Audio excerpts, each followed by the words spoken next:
పాములు పగబడతాయా? పాములు పాలు తాగుతాయా? ఇవి తరతరాలుగా సాగుతున్న చర్చలే. నాగుల చవితి సందర్భంగా భక్తి శ్రద్ధలతో పుట్టలో పాలు పోశారు చాలా మంది. అందుకోసం ఇంట్లో నుంచి ఏ గుడికో శివారుకో వెళ్ళుంటారు.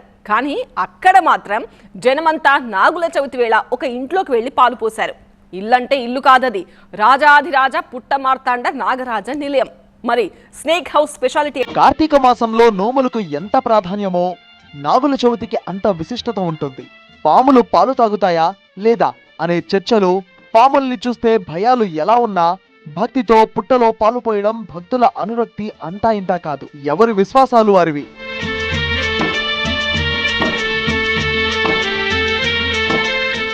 ఎప్పట్లానే ఈసారి కూడా భక్తులు నాగుల చవితిని అలా భక్తి శ్రద్ధలతో జరుపుకున్నారు. ఇంట్లో నుంచి వెళ్లి శివారులోని పుట్టల్లోనో ఏ గుళ్లల్లోనో పాలు పోశారు. కానీ శ్రీకాకుళం జిల్లా ఆమదల వలసలో మాత్రం సీన్ మరో లెవెల్.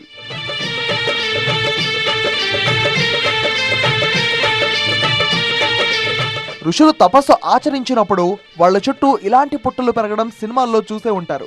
గెటప్ అలాగే కనిపిస్తున్నా ఇది ముమ్మాటికి అలాంటి సెటప్ కాదు. ఇది నిఖార్సుగా ఓ ఇంట్లో వెలిసిన పాముల పుట్ట. మొదట కొద్దిగా చిన్నది ఉండేదండి. అలా రాను అలా సంవత్సరం పెద్ద స్లాబ్ తగిలే ఎత్తులో అయింది. ఫస్ట్ భూమిలో ఉన్నట్టే ఉండేది, గొయ్యిలా ఉండేది. దానిలో దిగి పూజ చేసేవాళ్ళు. అలాగే ఆ డౌన్ నుండి పూజ చేస్తుంటే ఎత్తు అయిపోవడం, ఇదంతా మళ్ళీ క్లీన్ చేసుకుని ఎత్తి పెట్టుకుని మీదకి పెట్టి పూజ చేసుకుంటున్నారు. కార్తీక మాసం వచ్చిందంటే ఆమదల వలస వెంగళరావు నగర్ లోని రామారావు ఇల్లు భక్తజన సంద్రమవుతోంది. చుట్టుపక్కల ఊళ్ళో వాళ్లే కాదు, ఎక్కడెక్కడి నుంచో భక్తులు ఇక్కడికి తరలి వస్తారు. ఇంట్లో పుట్టను చీమలు పెట్టాయా పాములు కట్టాయా అనేది పాయింట్ కాదు.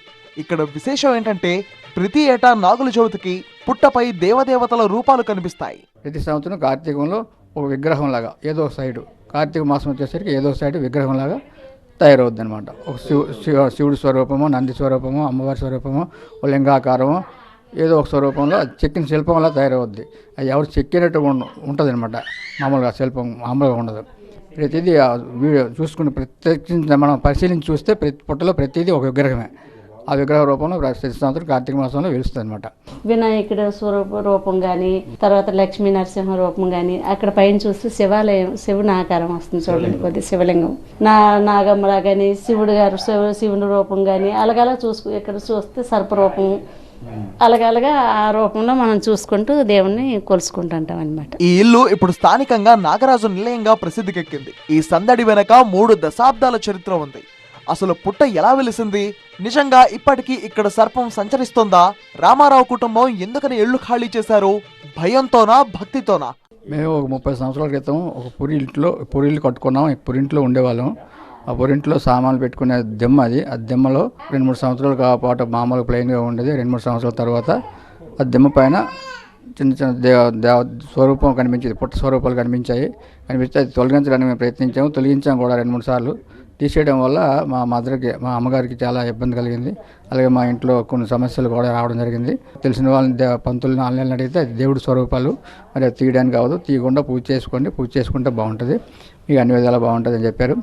అప్పటి నుంచి ఉంచాం. అలా తెలిసే మరి దేవుడు ఇంట్లో ఉంటుండగా సర్పం దేవుడు స్వరూపం నాగదేవత ఇంట్లో తిరుగుతుంటే మరి భయపడి మనుషులం కాబట్టి మనకు భయపడి ఖాళీ చేసి దేవుడి గదిలో తయారు చేస్తాం అనమాట. తర్వాత భయం అనేది పోయింది క్రమేపా. దేవుడు రావడం వెళ్ళడం జరుగుతూనే ఉంటుంది. వస్తుంటుంది ప్రతి పౌర్ణమి కనిపిస్తుంది. కార్తీకంలో ఇంచుమించు 3 సోమవారాలు 4 సోమవారాల్లో కూడా కనిపిస్తుంది. మేము పూజ చేస్తుంటే మా పక్క నుంచి వెళ్ళిపోతుండం రావడం జరుగుతుంటుంది. మేము భయపడము. ఆ దేవుడు కూడా ఎవరికి ఎప్పుడు ఏ రకమైన హాని జరగలేదు. పుట్ట పెరిగిన కొద్దీ రామారావు కుటుంబంతో పాటు ఇక్కడికి వచ్చే భక్తులకు మంచి జరగడంతో విశ్వాసం మరింత పెరిగింది. రామారావు కుటుంబం మరో ఇళ్లు కట్టుకున్నారు. ఈ ఇల్లు ఇప్పుడు నాగక్షేత్రంగా పూజలు అందుకుంటుంది. భక్తితో కొలిస్తే ఎలాంటి కోరికలైనా తీరుతాయని, ముఖ్యంగా సంతానం లేని వాళ్ళు ఇక్కడికి వచ్చి మొక్కుకుంటే తప్పక సంతానం కలుగుతుందంటున్నారు భక్తులు. వాళ్ళు బాగున్నారు, మనం కూడా అంత ప్రసారం అయింది, వాళ్ళు డెవలప్ అయ్యారు, బాగున్నారు. నాగదేవతను కొలుసుకున్న తర్వాతని ప్రతి ఒక్కరు కూడా ఆ నమ్మకంతోనే వచ్చి దేవతను పూజ చేసుకుంటారు. బాగా నమ్మకం ఏంటంటే సంతాన నాగలక్ష్మిగా ఇక్కడ ఆవిడ వర్ధిల్లింది. సంతానం లేని వాళ్ళు మాత్రం వచ్చి 3 వారాలు వచ్చి పూజ చేసుకుంటారు. ఆ పూజ అయిన ఒక 5 వారాలు 4 వారాల తర్వాత వాళ్ళు అనుకునే విషయం నెరవేరుతుంది. వాళ్ళు వచ్చి ఆ కోరికలు తీరినందుకు వాళ్ళు నమ్మకంగా పూజ చేసుకుంటూ ఉంటారు. మాకు కూడా బాగానే ఉంది, బాగా మంచి జరిగింది. అదిగో తోక అంటే ఇదిగో పాము అని భయపడ్డం సహజం. అలాంటి నట్టింట్లో పాములు పుట్ట, అందులో పాము, మరి భయం కలగదా అంటే భక్తి ఉన్న చోట భయానికి తావులేదంటున్నారు స్థానికులు. తల్లి ఇంకా వస్తుంటుంది ప్రతి సంవత్సరం కార్తీక మాసంలో ఆవిడ మట్టితో శిలాల్లా లెగుస్తూ ఉంటాయి అన్నమాట. ఆవిడ మరి ఏ రూపంలో లెగాలని అనుకుంటే ఆ రూపంలో దేవుడు అలా రూపాలు ఎత్తుతుంటాయి. కనిపిస్తుంది. నేను 2-3 సార్లు చూశాను. నాగం చక్కగా కనిపిస్తుంది, కానీ ఎవరికి హాని కలిగించదు. దండం పెట్టేసుకుంటే దాని వల్ల వాళ్ళు చక్కగా వెళ్ళిపోద్ది. కుక్కలని ఏవైనా కోళ్ళు గట్టు ఉంటే చూసి అరుస్తాయి, కానీ ఎవరికి కూడా ఏమి ఇప్పటికి నేను తెలిసి 30 సంవత్సరాలు అవుతుంది మేము వచ్చి ఇక్కడికి. ఎవరికి కూడా ఎటువంటి హాని కూడా లేదు. లాభమే కానీ నష్టము వాటి వలన ఎప్పుడు ఇబ్బంది పడలేదు. వాళ్ళకి డైలీ కనిపిస్తారు, ఇంటిగల వాళ్ళకి మాత్రం ఎక్కువ కనిపిస్తుంది, కానీ వాళ్ళు చెప్పరు. ఎక్కువ ఎవరైనా ఏమైనా అనుకుంటారని చెప్పరు, కానీ బాగా కనిపిస్తుంటుంది తల్లి. ఒక్క రామారావు కుటుంబం మాత్రమే కాదు, ఆమదల వలసకు ఆరాధ్య దైవంగా మారింది నాగమ్మ. మనసారా మొక్కుకుంటే కష్టాలను తొలగిస్తుందని, మంచి చేస్తుందనే విశ్వాసంతో ఉత్తరాంధ్ర జిల్లాలు సహా ఎక్కడెక్కడి నుంచో భక్తులు ఇక్కడికి తరలి వస్తున్నారు. ప్రతి సోమవారము బయట నుంచి చాలామంది ప్రజలు ఇక్కడికి వచ్చి వాళ్ళ యొక్క పూజలు చేసుకొని వెళ్తుంటారు సార్. మనమైతే ప్రతిరోజు ఉదయము సాయంత్రము ఖచ్చితంగా ప్రదోషకాలంలోన మార్నింగ్ సూర్యోదయం లోపల పూజలు చేసుకుంటుంటాం, దీపారాధన చేసుకొని ఇట్లా చేస్తుంటాం. నాకైతే ఇప్పటికే 4 times కనిపించింది సార్. చాలామందికి ఎవరైతే బాగా తల్లిని కొలుస్తారో అట్లాంటి వాళ్ళకి ఒకళ్ళిద్దరు కూడా అలాగే కనిపించడం జరిగింది. ఎర్లీ మార్నింగ్ 4-5 ఇట్లా ఆ టైము, లేదంటే ఈవినింగ్ టైంలో, సమ్మర్ అయితే ఈవినింగ్ టైంలో కొన్నిసార్లు బయటికి రావడం వెళ్ళడం అలా ఉంటుంది.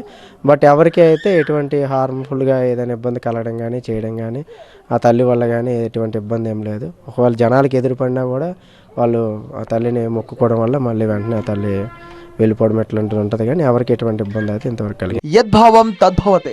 మంచి కోరుకుంటే అమ్మ మంచి చేస్తుంది అనేది భక్తుల నమ్మకం. రామారావు ఇల్లు ఇప్పుడు ఆమదల వలస అమ్మోరి క్షేత్రంగా మారింది. సాధారణంగా నాగుల చవితి వచ్చిందంటే మనం పొలం బాట పడతాం, పొలాల్లో పుట్టను వెతికి అక్కడ నాగదేవతకు పూజలు చేస్తాం. కానీ శ్రీకాకుళం జిల్లాలో నాగుల చవితి వచ్చిందంటే ఇక్కడ భక్తులు ఆమదల వలస మున్సిపాలిటీ పరిధిలోని వెంగళరావు కాలనీలో ఉన్నటువంటి ఓ ఇంటి బాట పడతారు. ఇక్కడ ఇంటిలోనే సాక్షాత్తు పుట్ట వెలిసినటువంటి పరిస్థితి. అంతేకాదు ఇక్కడ నాగరాజు తిరుగుతూ ప్రత్యక్ష దైవంగా కూడా ఇక్కడ భక్తులను వరాలు కురిపిస్తున్నట్టుగా కూడా ఇక్కడ స్థానికుల నమ్మకం. ఈ నేపథ్యంలో ప్రతి ఏటా కూడా నాగుల చవితి వచ్చిందంటే మాత్రం ఈ వెంగళరావు కాలనీలో ఉన్నటువంటి స్వయంభూగా వెలిసినటువంటి ఈ పుట్ట వద్ద భక్తులు తండోపతండాలుగా తరలి వస్తూ ఉంటారు. కెమెరా పర్సన్ అనిల్తో శ్రీనివాస్, TV9, శ్రీకాకుళం జిల్లా ఆమదల వలస మున్సిపాలిటీలోని వెంగళరావు నగర్ కాలనీ.